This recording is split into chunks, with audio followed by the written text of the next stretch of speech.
All right, welcome. Ever looked up at a plane and wondered who's responsible for making sure it's, safe to fly? Well, you've come to the right place. Today, we're going to break down the entire journey of becoming a certified aviation maintenance technician, or AMT. We're talking everything, the huge responsibilities, the tough FAA certification process, and even what the future holds for this incredible career. So, let's jump right into the deep end and talk about just how much responsibility comes with this job. This quote from the FAA, it hits the nail on the head. There's this constant push and pull, right? The pressure to get planes back in the air because, hey, time is money. But on the other hand, safety is everything. It's non-negotiable. And that's where you, as an AMT, come in.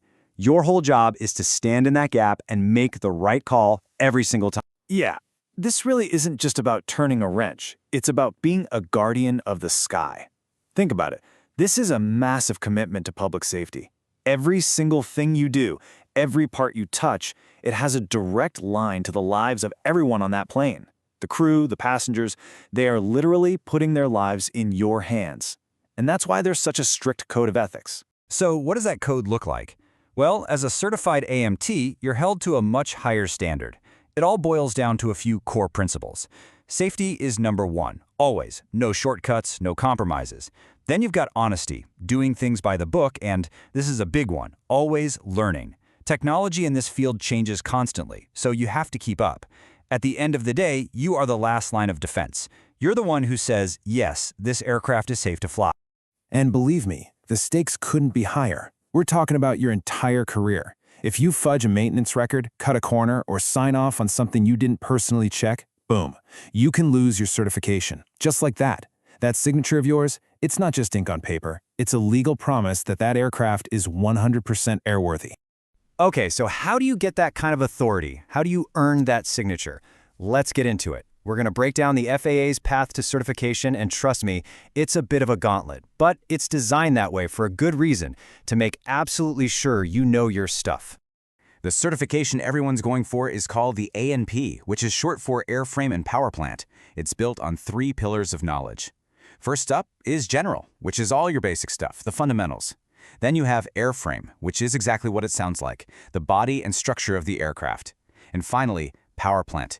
That's all about the engines, the propellers, the whole shebang. And yep, you're going to get tested on all 3. Now, for each of those 3 sections, general, airframe, and power plant, you've got to pass 3 different types of tests. There's a written knowledge test on a computer, then an oral exam where you're talking to an examiner, and finally, a hands-on practical exam. But here's the kicker. These tests aren't separate. They're all connected, all electronically linked, and that's super important to remember. All right, let's zoom in on what I think is the most interesting part, the oral and practical exams, what everyone calls the O&Ps. This is where the rubber really meets the road. It's you, one-on-one with a designated mechanic examiner or a DME, and they're going to find out what you really know. So what's the difference between the two? It's pretty simple, actually. The oral exam is all about what's in your head. No books, no notes, just you and your memory. The practical exam, though, is all about what you can do with your hands. And for that part, you're not only allowed to use reference materials, you're expected to, just like you would in a real hangar. And check this out. This is where that linked together part comes into play. A DME said it perfectly. The oral exam questions come directly from the stuff you got wrong on the written test. How cool is that? The system literally takes the codes for the questions you missed on the written and uses them to generate your oral questions, so they know exactly where to poke. Then comes the practical challenge. You'll have a certain number of hands-on projects to do, like 9 for the general section, 11 for airframe, and so on. For each project, you have to do the task correctly, and you have to answer the examiner's questions about it. But here's the deal. You have to be on your game. If you fail a 3rd project, that's it. Test over. The whole thing stops right there. Okay, so knowing all that, how do you build the perfect study plan? Right? I mean, understanding how the test is built is half the battle. It lets you study smarter, not just harder. And here it is, the number 1 tip, the single most important piece of advice. That report you get after your written exam, that's not just a score, it's a treasure map. It's your personalized study guide for the oral exam. It literally lists out the codes, the ACS codes, for every topic you stumbled on. That's exactly where you need to focus your studying.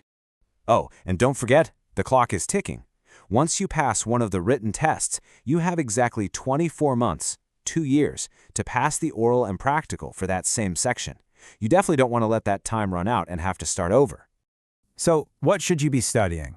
Well, we've talked to successful A&Ps and DMEs, and they all point to the same stuff. The ASA oral and practical study guides are an absolute must-have. You also need the FAA's own handbooks, the 8083 series.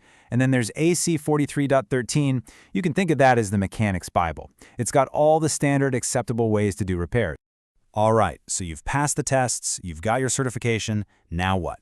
Where can you go with this? Let me tell you, the opportunities are just exploding right now.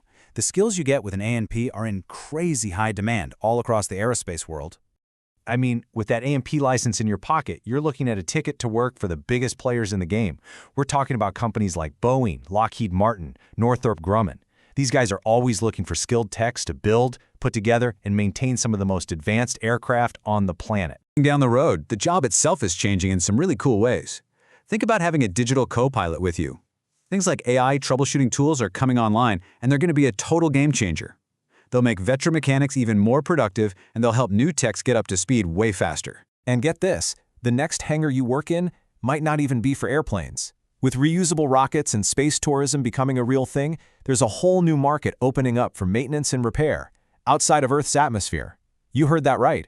These spacecraft need top-tier maintenance, and that's a whole new frontier for AMTs. So really, this certification isn't just a piece of paper. It's a launchpad. It's your entry into a supercritical, high-tech career that's always changing. A career where, honestly, the sky is no longer the limit. Which leaves us with one last big question to think about. As these machines get more and more advanced, flying higher and faster, what's the next thing that Guardians of the Sky will need to master? For free AMT practice test, you can either click the link in the description or simply scan the QR code on the screen.